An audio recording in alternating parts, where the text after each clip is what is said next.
Hello and welcome to the Internet News Agency. I'm Matt Towery. And I'm Aileen Page. We'll bring you all the stories that are making political news each day here at home and all around the world. Today's top story: it's not just the countdown to the new year, it's also the countdown to the Iowa caucus, with the Democratic race in a three-way dead heat. The latest InsiderAdvantage poll shows Hillary Clinton with 30%, John Edwards with 29%, and Barack Obama with 22% of potential voters. Matt, what do you think of these numbers? Well, I think the numbers have been holding. We've been polling since Christmas ended, beginning December the 26th and then moving forward. And the trend line has stayed basically the same. We're continuing to see John Edwards battling for second place. Barack Obama has lost some ground in Iowa.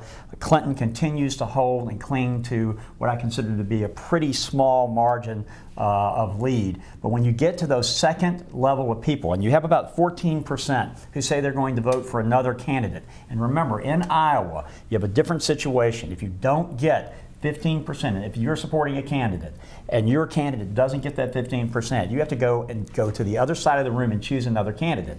The three candidates who will be standing will be Clinton, Obama, and of course Edwards. And we asked voters in Iowa, of those individuals who said they were supporting someone else, overall we asked them, of that group, who would you choose as your second choice? Second choice overwhelmingly, John Edwards, 62%. And it stayed that way almost every single night that we've been polling. So, as a result, I'm going to do what we did 4 years ago.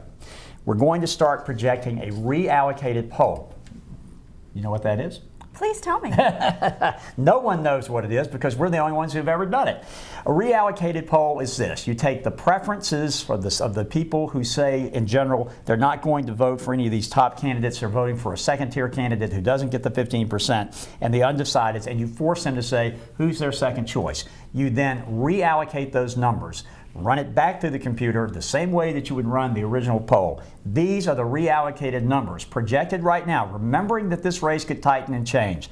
For the moment, if the caucus were held today, it would be John Edwards, 41%, Hillary Clinton, 34%, and Barack Obama, 25%. Is that not a shock? That's a shock. No one has heard that, but I'm telling you, there are a couple of things in Iowa that people don't know. First of all, years ago in the South, there used to be something called the county unit rule. It allowed small counties to have almost as much power as large counties. That same type of rule somewhat is reflected in the way the Iowa caucus operates. And interestingly enough, Aileen, if you think about it, smaller rural areas where John Edwards is doing very well, they're going to matter almost as much as a Des Moines or an Ames, where he does well as also. So the second tier is really telling us a lot. Now, I'm not saying the race won't get closer. We're not projecting the winner yet. But what I'm saying is, if the caucus were held today, we believe this is what the result would be. Thank you. And thanks for watching. More news coming each day and updates brought to you when they break. Have a good day. I'm Matt Towery for InsiderAdvantage and the Internet News Agency. We'll see you tomorrow.